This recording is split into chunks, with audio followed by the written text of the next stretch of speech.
El contenido y las opiniones expresadas en el siguiente programa son responsabilidad de sus realizadores e invitados. Desde el río Bravo del Norte hasta Tierra del Fuego. Mosaico geográfico de climas, vegetación y paisajes. La mayor diversidad étnica mundial con una gran riqueza multicultural. 20 naciones y 7 dependencias se encuentran en Concierto para Disentir, el panel radial para pensar y analizar los temas latinoamericanos. Todos los martes de 8 a 9 de la noche por la UD 90.4 FM Estéreo, la verdadera alternativa de la radio.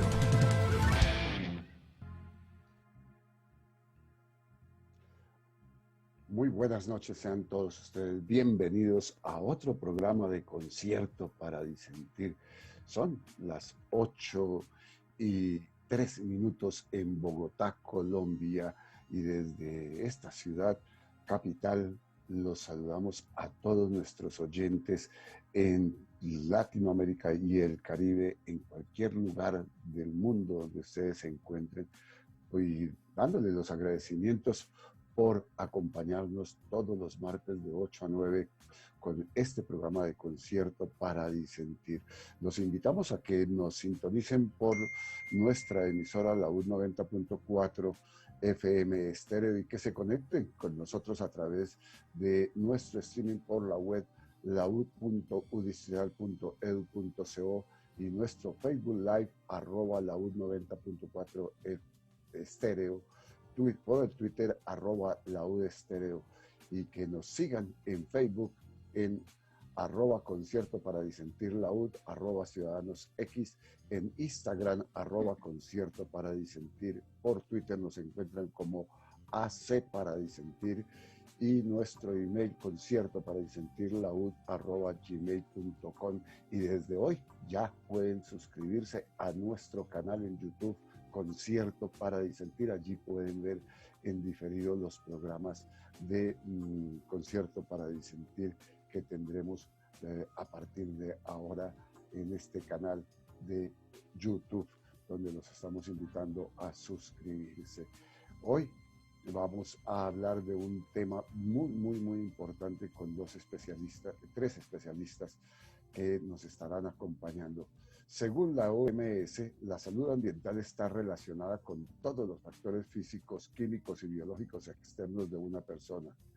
Es decir, engloba factores ambientales que podrían incidir en la salud y se basa en la prevención de las enfermedades y en la creación de ambientes propicios para la salud.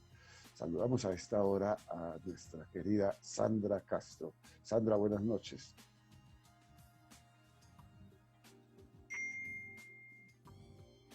De nuevo, buenas noches. Yo estaba hablando con el micrófono apagado. Muy buenas noches, Jorge David, a todos nuestros oyentes, porque nos acompañan martes a martes en este Concierto para Disentir, donde tenemos, por supuesto, los temas de actualidad en este panel académico y radial. Y como usted bien lo mencionaba, Jorge David, pues la devastación de los recursos naturales y el avance de grandes proyectos extractivos, el interés de grupos criminales y la ineficacia también de organismos estatales han convertido a América Latina en un escenario complejo para combatir los crímenes ambientales o delitos ecológicos que ponen en riesgo a las poblaciones.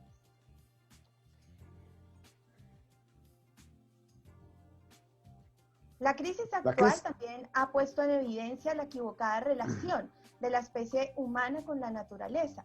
Es cada vez más notoria la pérdida de biodiversidad y en especial de los territorios latinoamericanos y caribeños, así como también la alta vulnerabilidad de los países y su escasa capacidad para enfrentar crisis sistémicas. Diferentes expertos de la región explican que el acceso al agua potable y a los servicios de saneamiento pues son muy limitados. Además, alrededor del 50% de la fuerza laboral trabaja en condiciones de informalidad y sin red de contención social. Más del 80% de sus habitantes viven en zonas urbanas y generan una demanda irracional de recursos, con patrones de producción y consumo insostenibles que revelan el desconocimiento o desinterés por los límites del planeta. se ha profundizado en este debate de cuáles son aquellas actividades económicas capaces de responder a los desafíos sociales y ambientales actuales, pero también futuros, y a considerar diversas soluciones basadas en la naturaleza.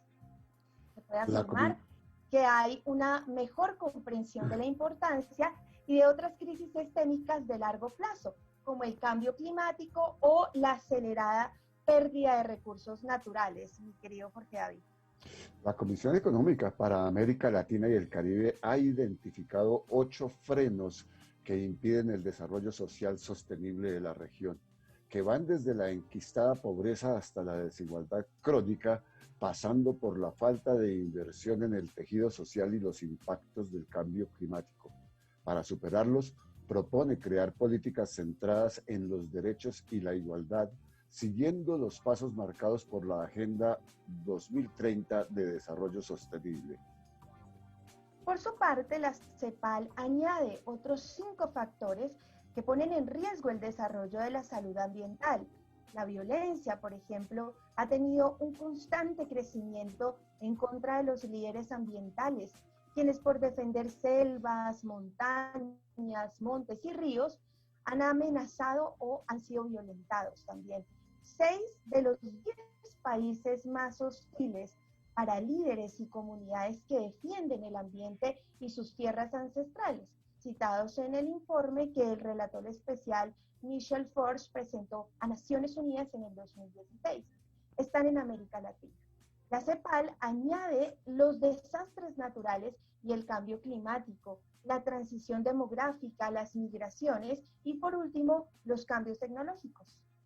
Alicia Bárcena, secretaria ejecutiva de la CEPAL, ha señalado que, comillas, América Latina y el Caribe tiene que demostrarle al mundo que tiene un compromiso profundo con el desarrollo social, con el combate a la desigualdad, a la pobreza y a la pobreza extrema, a pesar de los problemas, obstáculos y dilemas económicos, políticos y sociales por los que atravesamos.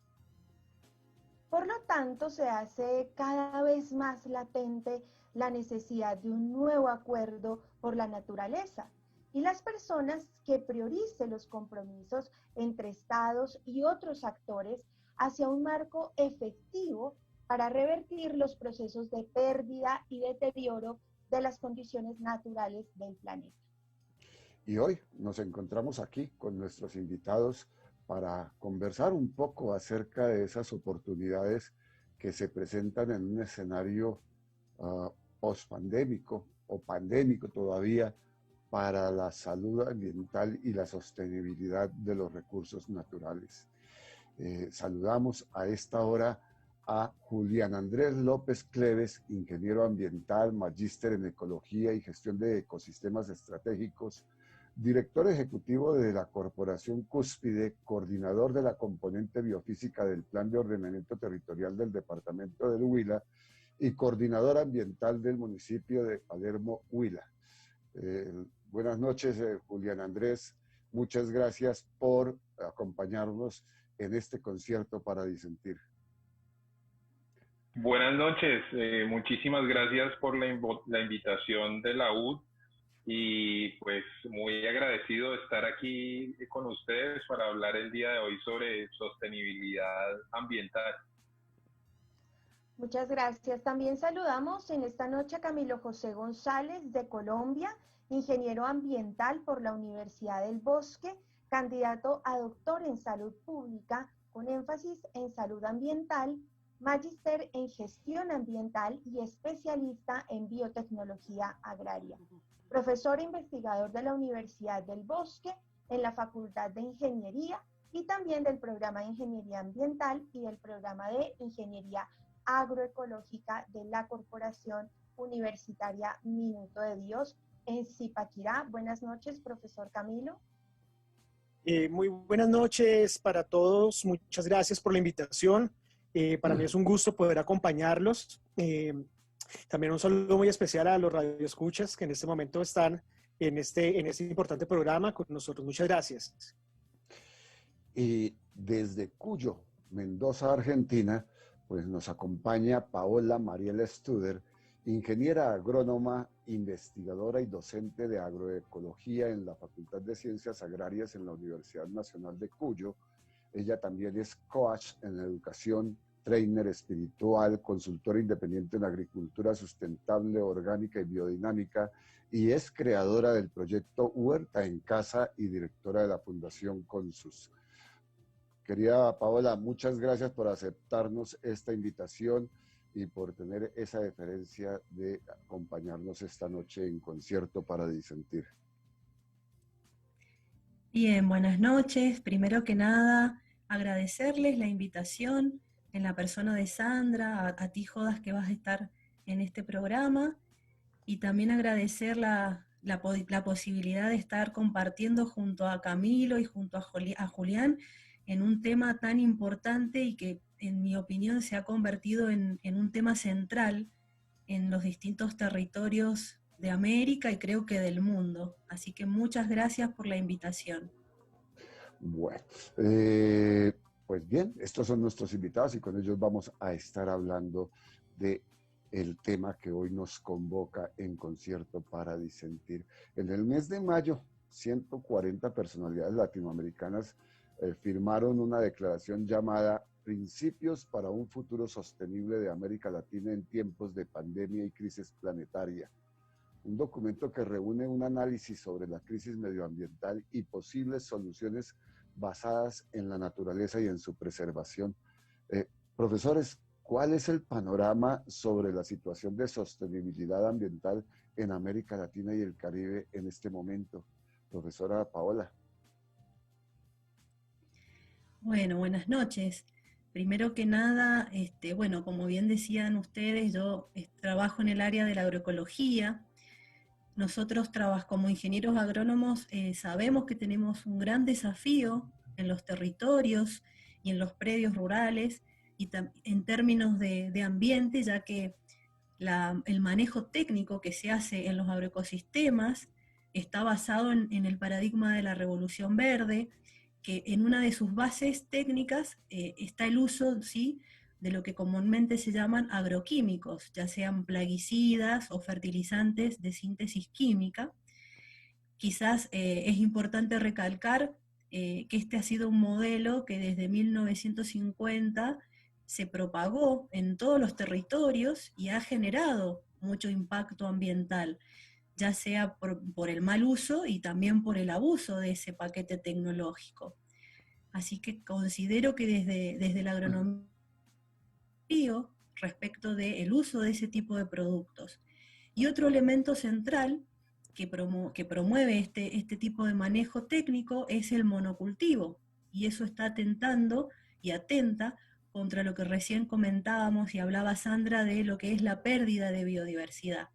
Y no solo en términos de monocultivo, sino también en biodiversidad genética, ya que tenemos generalmente una sola especie y un solo tipo de variedad cultivada. Entonces, entiendo que desde los territorios rurales hay un gran desafío en cuanto a cómo modificar, ¿no?, el planteo tecnológico de la agricultura industrial, como se llama comúnmente, o la agricultura del agronegocio, como también los movimientos sociales la caracterizan. Así que considero que en términos de la tecnología ha generado un perjuicio, un daño en el ambiente, y creo que tenemos el gran desafío de poder dar una marcha atrás y proponer alternativas técnicas, y creo que aquí es cuando aparece la agroecología, ¿no? Promoviendo la salud del suelo, promoviendo los diseños diversos, y creo que esos son como puntales importantes para empezar a trabajar. Camilo José, Paola nos ha dado como un panorama precisamente desde la afectación desde la agroindustria. ¿Qué tanto otro sector de la economía como es el de la minería y la explotación de este tipo de recursos está afectando la sostenibilidad ambiental en América Latina y el Caribe? Bien, yo coincido mucho con lo que plantea Paola en términos de agroecología. También trabajo en un programa de ingeniería en agroecología Y esa pregunta sobre la minería es un punto coyuntural en la agenda de la sostenibilidad ambiental, porque vemos comunidades que han sido, llamémoslo, objeto dentro de un escenario de explotación de recursos naturales y de economía extractiva. Cuando estas cosas se presentan y estos fenómenos se presentan a nivel social y a nivel cultural, pues hay una ruptura, un fenómeno irreversible a nivel cultural y por ende, estos mismos cambios hacen que la sostenibilidad sea imposible. Cuando afectamos los recursos naturales de una manera medida, sin controles, también tomando un poco lo que hablaba Sandra en el comienzo, de cómo estos grupos y diferentes actores forman parte del escenario, lograr la sostenibilidad a veces pareciera una utopía. Y cada vez que ponemos la mirada en algún aspecto de nuestra economía o de la economía latinoamericana, la sostenibilidad ambiental cada vez como que a medida que va pasando el tiempo se va volviendo un poco más difícil, ¿sí? Se va volviendo como algo más inalcanzable.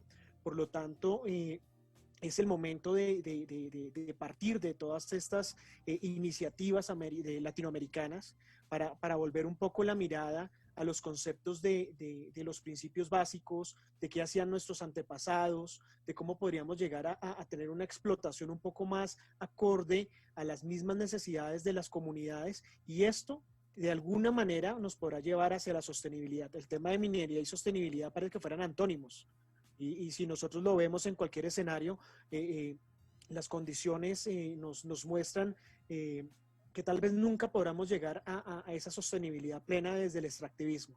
Es algo en lo que debemos centrar la atención en este momento tan importante, y más con los cambios y esta nueva normalidad a la que nos vamos a enfrentar. Julián, desde esa perspectiva, para completar como el panorama, o por lo menos dar una visión lo más panorámica posible, valga la redundancia, ¿qué tanto está afectando esa concepción desbordada de la sociedad de consumo y de la generación de productos que por lo menos no son de necesidad básica, pero que sí impactan la sostenibilidad ambiental, por ejemplo, en el uso del plástico y de otras materias? ¿Qué tanto está afectando la sostenibilidad ambiental en América Latina esa sociedad de consumo?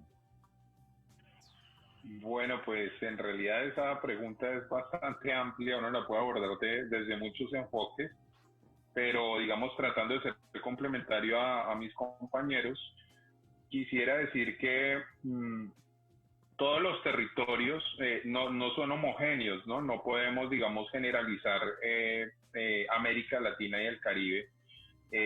Si bien todos los países tienen unas dinámicas distintas, incluso hablando del consumo, ya que lo mencionas, todos los países tienen dinámicas de consumo distintas. Es más, dentro de un mismo país puedes viajar de un departamento o una región a otra y puedes encontrar dinámicas de consumo distintas, patrones culturales distintos. Y creo que desde este punto de vista, cada territorio tiene que ser visto con sus singularidades, con sus particularidades, para poder tener, digamos, como un acercamiento a dar posibles soluciones o a comprender un poco más esos patrones de consumo y qué efectos ambientales están generando en cada territorio. Ciertamente el consumo desmesurado por promociones o en el sistema económico en el que estamos envueltos actualmente, que es basado en un extractivismo, afecta desde la génesis de la extracción de los materiales hasta el procesamiento de estos materiales para bienes de consumo o servicios, y hasta el uso y el desecho que muchas veces vertimos. Y hoy por eso estamos hablando de modelos de economía circular, para tratar de mitigar un poco esos residuos o esas salidas que quedan afectando el ambiente. Profesora Paola, Teniendo en cuenta lo anterior, pues, y como decía parte de la introducción de nuestro programa, estamos en una época de pandémica, de cuarentena, de confinamiento, y pues por supuesto que esto ha desnudado, ¿no? Y ha evidenciado también muchas problemáticas alrededor de la crisis medioambiental. ¿Es posible que los gobiernos tengan la voluntad para impulsar no solo reflexiones e ideas, sino cambios en los modelos y políticas sostenibles en la región? Bien, qué pregunta interesante, porque, mira, yo te puedo contar algunos ejemplos más locales. En Argentina, hace muy poco se creó, por ejemplo, la Dirección de Agroecología, que depende del Ministerio de Agroindustria de la Nación. Eso como que marca indicios importantes, ¿no? Respecto de esto que veníamos hablando de la agroecología y cómo aparece en este escenario, digamos, de la modernización agrícola, y aparece como una posibilidad y una alternativa. También puedo citar la reciente creación de un programa de promoción de agroecología en la provincia de Buenos Aires. Y también me gustaría compartir algo que parezca sencillo, pero yo vivo en la ciudad, en la capital de Mendoza, y hace muy poquito, hace una semana, se ha empezado a impulsar un programa donde las personas, para poder eliminar los residuos del hogar, tenemos un patrón, digamos, de conducta, nos están induciendo a reciclar. Entonces tenemos días específicos para eliminar los residuos líquidos, los residuos frescos y los residuos que se pueden reciclar. Yo creo que hay una voluntad de poder hacer cosas, de poder implementar acciones. Creo que también la creación de las carreras que tienen que ver con los recursos naturales y el ambiente, que tienen por lo menos unos 20 años, ¿no?, de dato, pensando en el proceso de Mendoza, tienen esa antigüedad, empiezan a marcar horizontes, ¿no?, de hacia dónde queremos ir como sociedad. Creo que también para poder acceder a políticas públicas en donde lo ambiental esté contemplado, es necesario la acción, ¿sí?, de los movimientos sociales, de los actores propios del territorio, de los ciudadanos, ¿sí? Yo quisiera contarles que hace unos meses atrás hubo un gran movimiento en Mendoza en defensa del agua pura, ¿sí? Había una ley que se había generado un conflicto, ¿no? Entonces la sociedad salió a defender el agua, y los mismos gobernantes entendieron que esa no era adecuado modificar esa ley, y hubo un retroceso, y la ciudadanía cuidó el agua en Mendoza. Entonces creo que en estos nortes y en estos horizontes tiene que haber presencia del Estado, pero también tenemos que estar los ciudadanos, ya sea organizados o de forma quizás espontánea, como sucedió en ese momento, participando, ¿sí?, de las acciones, y estar acompañando estos procesos en lo territorial y también en los ámbitos del Estado. Profesor Camilo, algunos expresidentes, líderes de opinión, exministros de ambiente, algunos académicos también, han asegurado en los últimos días, a propósito pues del COVID-19, de esta crisis de la que ya hemos venido hablando, y ellos aseguran que esta crisis generada por el coronavirus se debe convertir en una oportunidad para crear un nuevo acuerdo por la naturaleza y las personas. ¿Qué opinión le merece a usted? Bueno, hay algo que no podemos desconocer cuando hablamos de política COVID, sostenibilidad ambiental, a partir de lo que sucedió el 19 de junio, cuando hablamos de tener unos modelos, de unos cambios, de unas cuestiones de autocuidado, de cuarentena inteligente, y el mismo modelo, y la misma cuestión político-económica abre el espacio para un día sin IVA presencial, con movimiento de masas. Yo creo que no estamos siendo, a nivel político, no estamos siendo muy coherentes con el discurso y con la actualidad en términos de COVID-19. Esta es una enfermedad que hay que plantearla con la seriedad que se merece, y el modelo económico parece que no fuera compatible con la realidad. Aquí es donde uno empieza a cuestionar un poco qué tanto, qué tanto estará preparado este modelo económico para trabajar sostenibilidad post-pandemia o seguridad alimentaria post-pandemia, si estamos creando iniciativas que rompen el escenario de la cuarentena por dar una apertura económica que fue desmedida. Naturaleza humana, dada, desbordado en una condición cultural en la cual yo tal vez pensaría que así como plantea este modelo, que el 19 de junio en realidad fue vergonzoso el escenario, poder tal vez hablar de sostenibilidad o qué pueda suceder con los recursos naturales, pienso que el modelo no está preparado ni está pensado en términos de COVID-19 ni qué va a suceder posteriormente. Ahora, lo que Paola comenta de esta iniciativa de defender los recursos, creo que en ese sentido colectivo falta un poco más arraigo, empoderamiento de nuestros recursos en Colombia.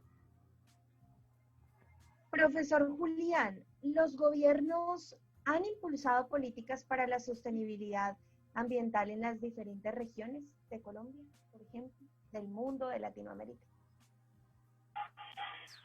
Sí, digamos que hay organizaciones internacionales como la CEPAL, como el RIMIS, por ejemplo, que ha venido trabajando bastante en el tema de sostenibilidad rural, el Centro Latinoamericano para el Desarrollo Rural.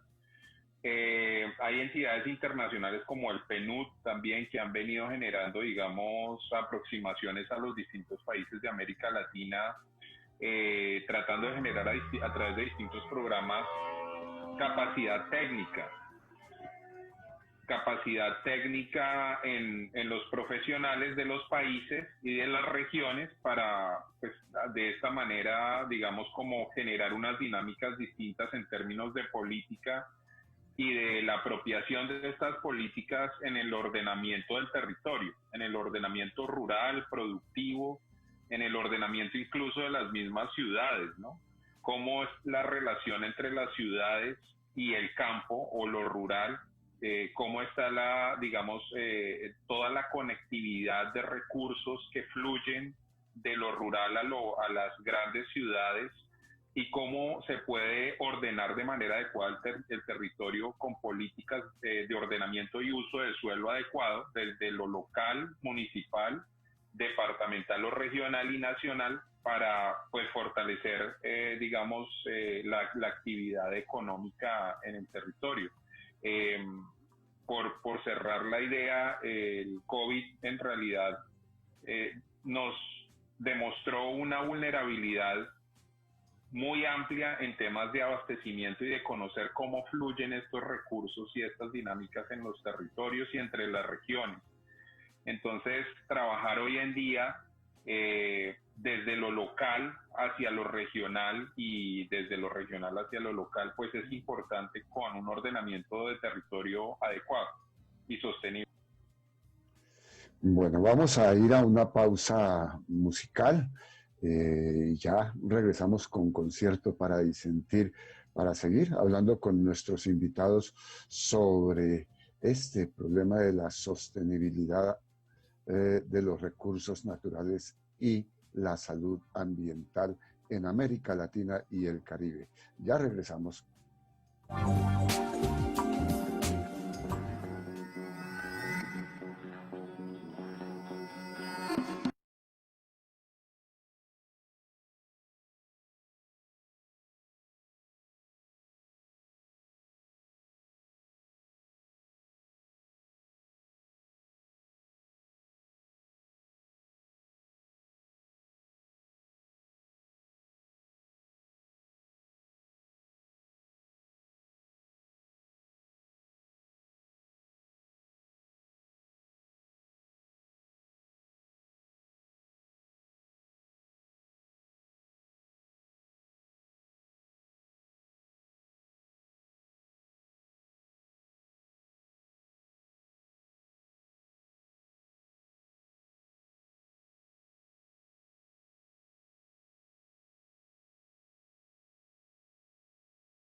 Julián, Camilo, mientras la profesora Paola se conecta, hablemos de la relación educación, conciencia ambiental y huella ecológica.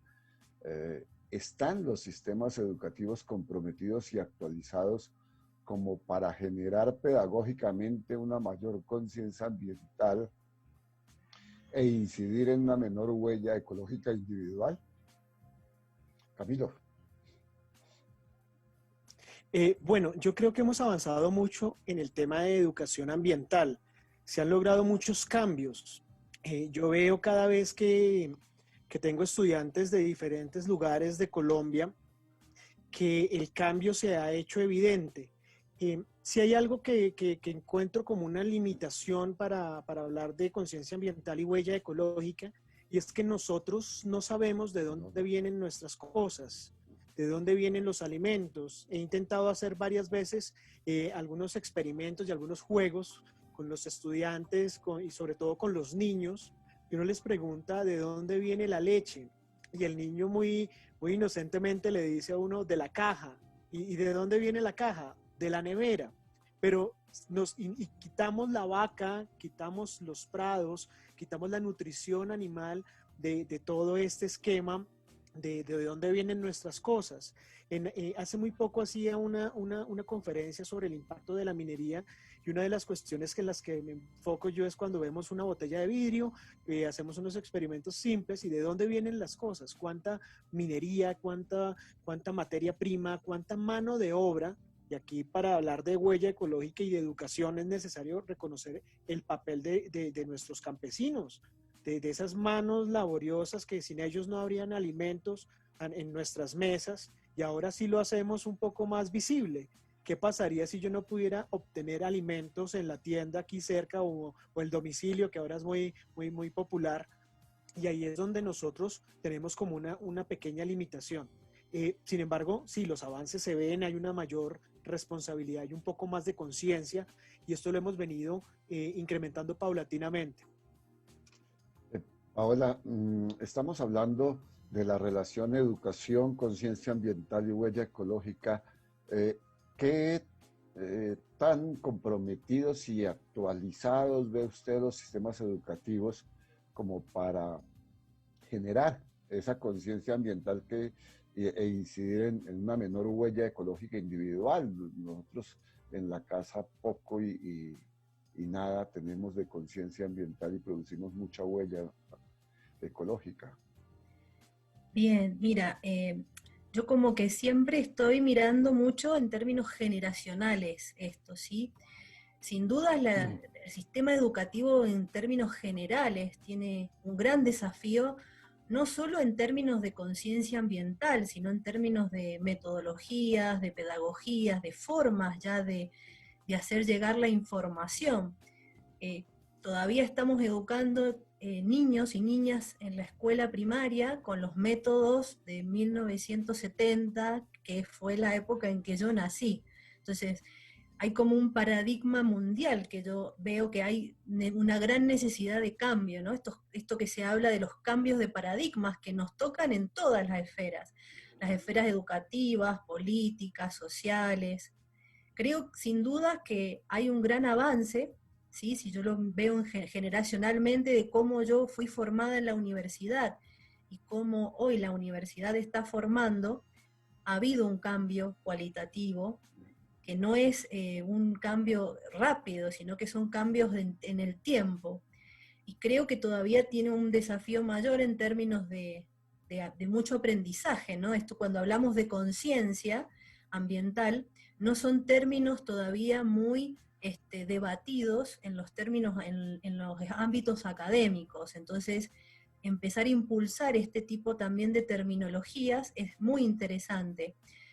Yo trabajo mucho en investigación en indicadores de sustentabilidad, y con los estudiantes y con los académicos con los que vamos trabajando, empiezan a aparecer, ¿no?, formas, ¿no?, de evaluar esta sustentabilidad, y recientemente empiezan a aparecer indicadores de conciencia ambiental, por ejemplo, ¿sí? Hasta dónde ya sea los campesinos, los medianos o los grandes productores empresarios, tienen conciencia de que están manejando un ambiente, ¿no? Y en ese ambiente están los recursos. Y creo que, bueno, que estamos dando pasos de bebé, quizás en este momento, pero creo que el COVID ha traído muy, muy presente, ¿no?, esta necesidad de sustentabilidad. Recién Camilo hablaba de dónde vienen nuestros alimentos, de dónde viene la ropa, o de dónde viene el combustible, ¿no?, con el que se mueve el sistema, la energía. Creo que al respecto de todos esos temas tenemos grandes desafíos de cómo llevarlos también a la currícula, ¿no?, cómo modificar nuestro sistema más cercano, que en este caso el mío es el ámbito universitario. Y creo que tenemos en materia de desafío cosas muy interesantes, ¿sí? Pero también creo que han habido pasos y cambios al respecto de esto. Y creo que esto mucho tiene que ver con los estudiantes también, con generaciones que tienen una forma de ver la vida y una forma de vincularse con la naturaleza muy diferente. Yo imparto clases en la carrera de recursos naturales, y los estudiantes que vienen en esta carrera tienen una gran demanda, ¿no? Hay una gran demanda hacia los docentes al respecto de cómo nos piden, ¿no?, un mayor nivel y piden estos temas. Ellos ya vienen con una conciencia ambiental. Nosotros como docentes nos vamos afectando también y vamos tratando de mejorar, de cumplir con ese tipo de expectativas, y ahí también tiene que ver la formación personal del docente. Pero creo que en términos de sistema hay desafíos interesantes. Julián, alguna vez un estudiante en alguna clase le preguntaba a una colega cercana a mí, ella dictaba la clase de democracia en su colegio, y el estudiante le preguntaba, le hizo una pregunta, y entonces la maestra le dio la palabra y le dijo el estudiante que yo quiero saber cuántas horas dura la democracia en la educación que estamos recibiendo. ¿No sucede un poco lo mismo con las clases, las cátedras de ambientalismo que se dan en las universidades, en los colegios? ¿Cuántas horas dura la conciencia ambiental en el sistema educativo? Bueno, pues esa es una pregunta muy, muy, muy interesante. En realidad, creo que mis compañeros han hablado también del tema y digamos, sobre todo en el tema intergeneracional, hay que abordarlo desde distintos enfoques y para todas las generaciones. Enfocados principalmente en los niños, porque cuando ya estamos trabajando con personas mayores o adultos, pues ellos sienten, digamos, como que ellos van en otro proceso y no están asimilando toda la información, porque en sus antecedentes pues no fueron formados sobre sostenibilidad, sobre agricultura orgánica, sobre cómo compostar en la casa. Entonces, precisamente esa respuesta de ese colega que le dieron, pues es una persona que es adulta o está en una edad en la que ha visto que más se discute o se demora hablando algo en un salón de clase o en una universidad, que la gente salga a hacer algo completamente contrario. Porque precisamente pues no hay como patrones culturales profundos que hayan sido modificados, o donde haya sido, digamos, un aprendizaje colectivo relacionado con los temas de sostenibilidad, de huella ecológica, de consumo de recursos. Entonces, si bien es cierto, estos temas se están tocando en la academia y en las instituciones educativas todo el tiempo, es importante que no solo el profesor de ciencias naturales lo aborde, sino el de democracia, el de matemáticas, el de salud, el de derecho, que todos empecemos a hablar en una sintonía para poder lograr crear esa dinámica colectiva. Y justamente respecto a esos discursos que menciona el profesor Julián, profesor Camilo, normalmente los discursos que tenemos sobre sostenibilidad ambiental, pues se han basado en estas narrativas apocalípticas, catastróficas, del fin del mundo, ¿no? No es hora, nos preguntábamos, de cambiar esa narrativa apocalíptica por una que pondere y haga evidente pues las ganancias que podría generar a largo plazo una economía basada en la sostenibilidad de los recursos naturales. Sí, y sería muy valioso, Sandra. Yo veo algo importante, y es en el área de investigación en el cual yo me desempeño, que es la parte de salud ambiental, un paso un poquito más allá en términos de afectación humana, y que tanto una persona se enferma o que una persona cambia o tiene una afectación por esos cambios ambientales, y esa es la salud ambiental. Pero hay algo que enmarca esta salud ambiental, y es el enfoque tradicional, y yo voy a poner entre comillas apocalíptico, y es la enfermedad, porque la enfermedad se rastrea, y normalmente cuando hablamos de salud, nadie está la salud como ese contexto holístico, que es una emergencia que responde a muchas más cosas, sino es a la enfermedad. Entonces cuando uno dice, pero desde la Organización Mundial de la Salud, cuando planteaban hace unos años que salud es la ausencia de enfermedad, nos enmarcamos en esa narrativa apocalíptica. Cuando vemos los estudios epidemiológicos, estamos rastreando finalmente la enfermedad causada por cambios y por contaminación, y es un poco difícil salir de esta narrativa. Ahora, en el modelo que hablamos en este momento en investigación en salud pública, poder definir el concepto de salud lo hacemos bajo otros enfoques y otros paradigmas epistemológicos. El positivismo, la estadística, la epidemiología nos permite ver y rastrear estas enfermedades y estos números y estos tipos de afectación, y para mí esto sigue un poco dentro de esa narrativa apocalíptica, que no podemos tampoco desprendernos del todo, porque tenemos que rastrear la enfermedad, tenemos que hablar de enfermedad, tenemos que determinar la enfermedad, pero la salud es indeterminación, la salud es mucho más que esa ausencia de enfermedad. Entonces, cuando podemos ya empezar a vislumbrar el concepto de salud como una emergencia, y que la salud responde a la salud de las plantas, del ecosistema y del planeta mismo, podremos empezar a romper también un poquito esa narrativa apocalíptica. Ahora, si nosotros lo ponemos en un escenario de esperanza, de lo que tal vez logremos esperar más allá de lo que pueda estar sucediendo actualmente, creería yo que sería una ganancia muy importante, y podríamos empezar también a ver un poco más que el modelo económico pueda ir más relacionado con la sostenibilidad de los recursos naturales, y a la larga en beneficiar y en mejorar esta emergencia y esa condición bonita que es la salud de las personas en el marco de la calidad de los recursos naturales. Profesora Paola, en esta misma línea, bueno, ya con lo que nos acaba de decir el profesor Camilo, ¿es necesario cambiar esos discursos apocalípticos? ¿Seguimos hablando con el mismo lenguaje o tenemos la posibilidad, digamos, de cambiar esas narrativas? Y si es así, también la pregunta, ¿cómo cambiarlas? Bien, qué hermosa pregunta, Sandra. Mira, yo en mi trayecto de vida tuve la posibilidad de estudiar en India, y para mí eso fue un cambio de vida muy grande, ¿sí?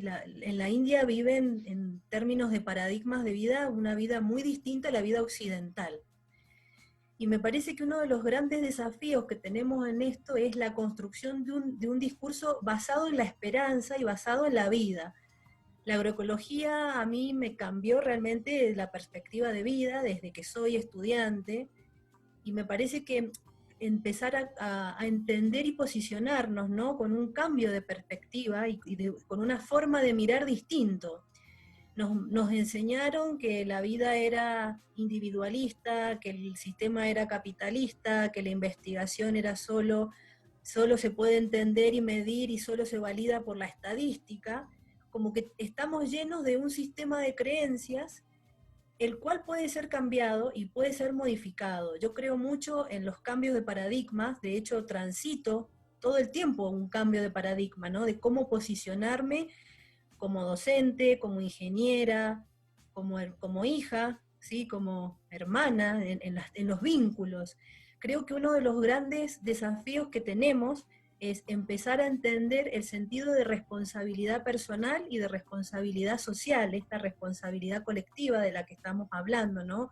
En esto de empoderarnos, que recién uno de los colegas comentaba, ¿no? La necesidad de que como ciudadanos nos podamos empoderar. Y creo que la construcción del discurso es fundamental entender, ¿no? De dónde venimos, cómo hemos sido formados, cuál ha sido ese sistema de creencias que nos formó como personas y como profesionales, y ante eso poder hacer los cambios. Bresson, que es un fotógrafo muy importante, decía que él pudo romper la forma, ¿no? De sacar una fotografía cuando entendió cuál era el sistema establecido, y a partir de ese conocimiento de cómo es este sistema de creencias, él decía, ahora puedo romper la técnica y sacar una foto con otra perspectiva. Entonces, creo que ese es un proceso personal, es un proceso también colectivo, por eso es importante este proceso en esto de cómo nos vamos empoderando, cómo vamos modificando nuestras conductas. Y creo que el desafío es justamente poder tomar esa responsabilidad y saber que uno puede ser protagonista del cambio. Y me parece que es la forma también de contagiar a los colegas, a los estudiantes, a la familia, a los vecinos, ¿no? Desde una actitud también personal de cambio. Y sí creo que el discurso tiene que empezar a ser constructivo desde una perspectiva más positiva, más amorosa, más vincular, ¿no? Donde nos hagamos responsables también de la propia vida y de la vida comunitaria. Profesor Julián, ¿cómo hacemos evidentes las ganancias que podrían generarse a largo plazo en una economía basada en la sostenibilidad y los recursos naturales? Bueno, eso está muy interesante. Definitivamente, abordándolo desde todos los actores territoriales. Un territorio tiene sector público, tiene sector privado, tiene productores de X tipos de producto en los campos de sus países, de sus regiones, de sus territorios, y una forma de poder, digamos, dinamizar este ejercicio es construyendo red.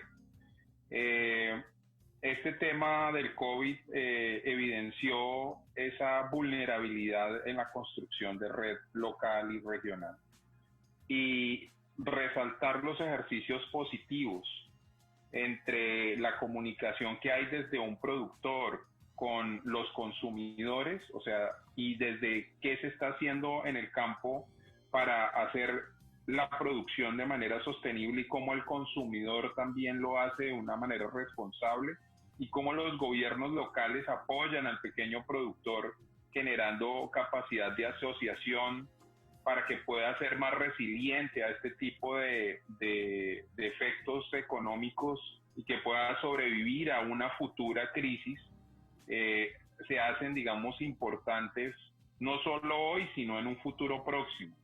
La relación que hay entre todos los actores, porque si bien esta crisis está relativamente pasando, lo que nos deja es un escenario de que en cualquier momento puede volver a ocurrir. Entonces, trabajar de manera colectiva y ya no pensando como en la globalización de llevar productos a otros países por todo el mundo, sino de fortalecer las economías locales, de cómo yo puedo manejar los productos en las distancias más cortas y cercanas posibles para fortalecer la región y la construcción local entre los distintos actores. Profesores, a modo de conclusión, porque nos quedan 5 minutos, la historia de los acuerdos internacionales en la lucha contra el cambio climático, pues lamentablemente está llena de fracasos, de incumplimientos, ¿no? Y de acuerdos que muchas veces han sido ineficaces. La pregunta es, bueno, ¿y qué viene? Teniendo en cuenta un poco ese panorama, fíjense que habíamos hablado de la visión apocalíptica, pero es difícil, como decía Camilo, desprenderse de ella. Teniendo en cuenta ese panorama, en 2 minutos, en 1 minuto cada uno, a modo de conclusión, ¿cuál es el futuro de la sostenibilidad ambiental para América Latina y el Caribe? Profesor Camilo, Paola, bueno, Julián, no sé quién quiera empezar. Camilo. Gracias, yo quería darle la palabra a la profesora Paola, pero bueno. Bien, yo quiero, más que una solución, yo quiero plantear algo desde el cambio, y para eso traigo a colación las palabras de él es abogado norteamericano y sorprendentemente un ambientalista de gran influencia en el medio, y es de Gus Speth. Y Gus dice lo siguiente: los principales problemas ambientales son el egoísmo, la codicia y la apatía. Y para hacer frente a esto necesitamos una transformación cultural y espiritual. Y él menciona algo, y nosotros los científicos no sabemos cómo hacer esto. Ahora, yo quisiera ponerle mi punto a la frase de Gus, y es que los políticos menos. El cambio es una cuestión de unión como sociedad y de empatía. Si queremos lograr verdaderos cambios, tenemos que unirnos con empatía y sobre todo como una sociedad. Yo lo veo que la sostenibilidad ambiental va hacia esa premisa. Gracias, profesora Paola. Bien. Mira, a mí hay una persona que me afectó mucho mi conciencia, que fue Gandhi, ¿no? Un líder mundial, un líder por la paz. Y él decía: sé el cambio que quieres ver en el mundo. Y es un llamado a la acción, y es un llamado a la construcción de la red, y es un llamado a esto, ¿no? Para mí a la coherencia. Y creo que cuando uno conoce y pasa por la propia vida el concepto de la sustentabilidad como paradigma de la vida, como un paradigma fuerte, ¿no? de un nuevo mundo quizás, o de una forma nueva de vivir, es llamarnos a la acción. Para mí una de las cosas más importantes es, ya el miedo se cayó, recién Camilo hablaba de esto, ¿no? De otros valores importantes, o sea, ya empezar a accionar y no tener miedo de accionar, porque realmente esto, ¿no? De ser lo que uno quiere ver en el mundo es como un llamado a la coherencia y a la acción total. Y creo que en eso a mí me interpela la sustentabilidad. No me puedo quedar de brazos cruzados. Julián. Bueno, pues en realidad muy acorde también a lo que decía Camilo y Paola, y sobre todo Paola hace un momento, creo que hay que romper paradigmas. Definitivamente hay que romper paradigmas para dinamizarnos.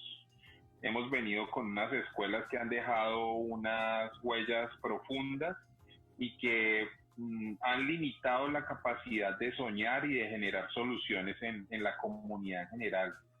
Y nosotros tenemos los problemas, tenemos las dificultades, pero también tenemos las herramientas para generar las soluciones.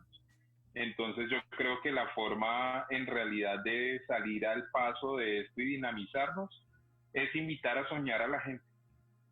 Enseñarle a la gente a que ellos tienen el problema, pero también tienen la solución y la tienen en sus mentes, en sus sueños, en sus manos. Invitarlos a soñar, a que experimenten, a que vivan, a que descubran y dinamizarnos como una sociedad. Pues muchas gracias a Julián, a Paola, a Camilo, se nos ha acabado el tiempo. Julián, de verdad, muchas gracias por su deferencia, por estar con nosotros en Concierto para Disentir. Muchas gracias. Muchas gracias a todos. Muy amables, gracias. Paola, Saludos. muchas gracias por acompañarnos esta noche en Concierto para Disentir. Bueno, gracias a ustedes por la posibilidad, y bueno, ya saben que cuentan, acá tienen una humilde servidora para lo que necesiten, así que gracias, muchas gracias de corazón. Muchas gracias. Y Camilo, muy amable también, muchas gracias por esa generosidad suya y por sus reflexiones en nuestro programa. Muchas gracias a todos por la invitación. Profesora Sandra, Siempre es un gustazo estar con usted. Profesora Paola, un saludo muy grande para todos en la Universidad Nacional del Cuyo. Tuvimos una alumna en común, la voy a saludar. Saludos a Juliana, nos está escuchando en este momento en Mendoza. Muchas gracias.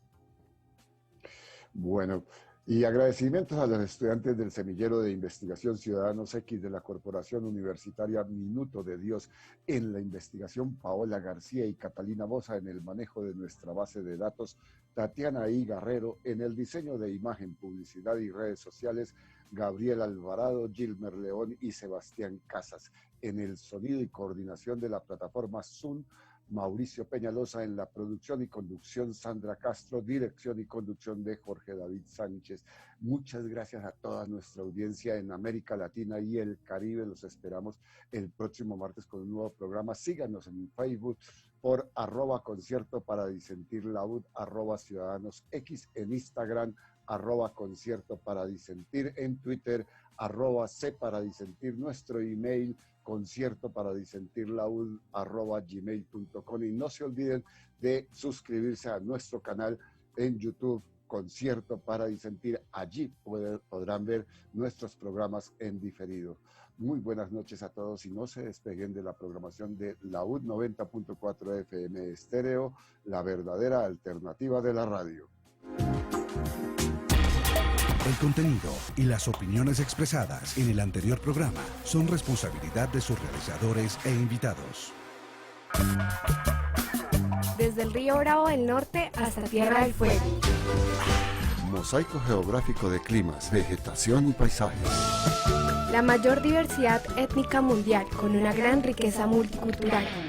20 naciones y 7 dependencias se encuentran en Concierto para Disentir, el panel radial para pensar y analizar los temas latinoamericanos. Todos los martes de 8 a 9 de la noche por la UD 90.4 FM Estéreo, la verdadera alternativa de la radio.